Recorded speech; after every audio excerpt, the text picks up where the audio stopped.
So I've done some of these on the channel before, talking about persuasive phrases. It's going to be a bit scattershot here, but here's some interesting ones that you can use.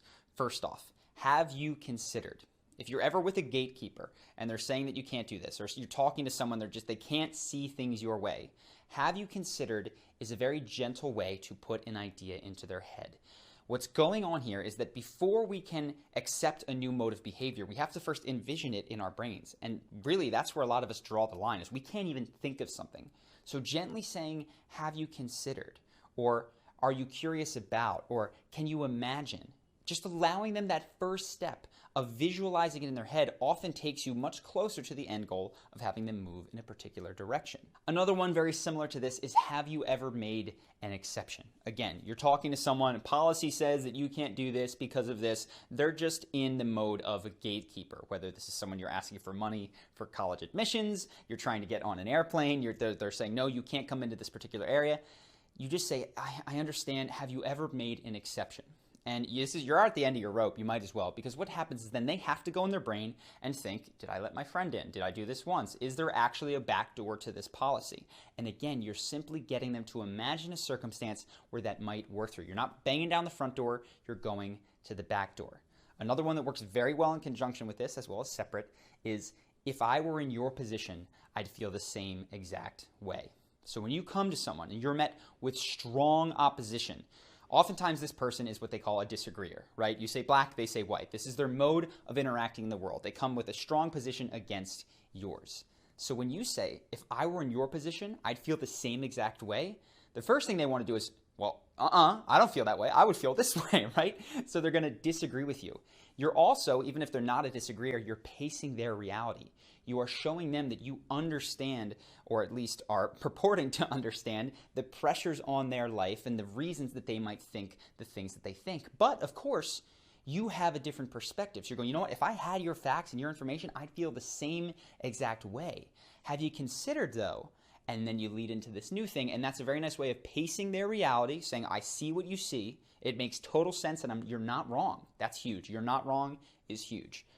Have you looked at it this way? You're not wrong, but have you looked at it this way? Very, very powerful combination. Another great one for situations like negotiations is, you're probably thinking, right? So for something that you know that they're thinking, it's no secret, like you're going into a negotiation, you're the smaller company, they've got bigger ones that are applying for the same proposal.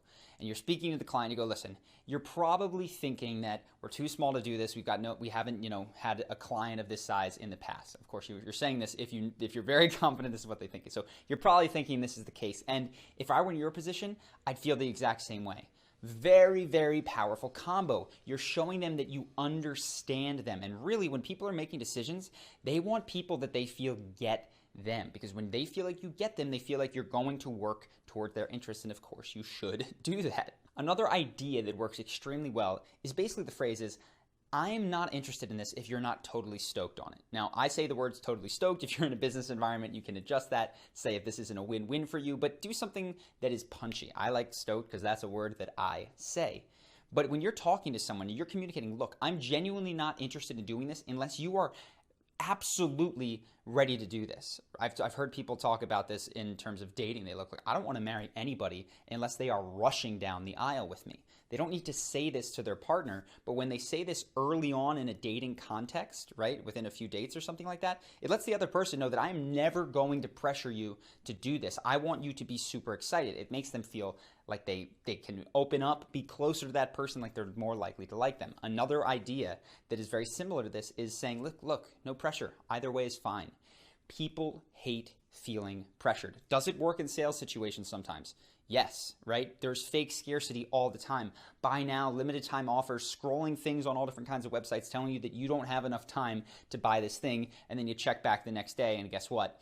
You do have enough time. Now, when there is real scarcity, right? When you actually need to make a decision by the end of this week to get the name in to do the thing, let people know. Real scarcity is a very powerful motivator. But there's probably been a time in your life where you really just wanted an answer for someone. You said, look, you're going to have to tell me by tonight. And they didn't tell you by tonight. And you were still open the next day. And that just completely blows your position. So, of course, yes, when there is scarcity, let the other person know. But when there's not, you're much better off saying, no pressure. Either way is fine. I only want to do this if you're super excited about it. And that lets them go, you know what? I'm not doing this to please them. I'm not going to make a decision and then regret it. I have buyer's remorse, which is often what happens when you use pressure sales tactics. This is very, very effective way, not just to communicate, but to live. So what are the mindsets that underpin these? Because you can make your own versions of these if you understand the mindsets. And the first mindset that is essential is that I would like this, I want this, I desire this, but I don't need this. When people sense neediness, they retreat, right? When you're thinking of a deal and somebody like makes an offer and then lowers the price and then lowers the price and lowers the price, they might come in with the lowest price, but you're going, wait a second, why don't you have any work that you can just keep lowering the price? And people sometimes don't go with the lowest price bidder if they seem desperate. Same thing, oh my gosh, in dating, is this ever true? When you're willing to roll over and do anything for someone without actually having established a relationship with them. I'm available here, we go on this date, and whatever you like, they go, why is this person still single, right? It freaks them out. So I want this, but I don't need this. Very, very powerful. The other idea behind this is one that I mentioned, which is I only want a win-win. If this isn't good for you, I want it done. I want to write a contract that makes sure that's the case. I want to make deals. I want to understand that I'm working with someone that has that same mentality, right? When you go in open-handed like this, you might get taken advantage of sometimes. And there's, a whole other lesson on writing contracts that protect you. But in terms of being persuasive, this mentality of, I don't want a deal that's bad for you, and I'm going to look you in the eye and mean that, communicate that, and say that in 100 different ways, is going to make other people feel much more comfortable signing up to do anything with you. And the last one that really does go hand in hand with this is, I have made a pretty solid and good attempt to understand your perspective, your interests, what is good for you, and I am speaking to those interests. Now, this is something that actually is going to require some legwork. It's going to require some empathy, and I think this is where people drop the ball the most often,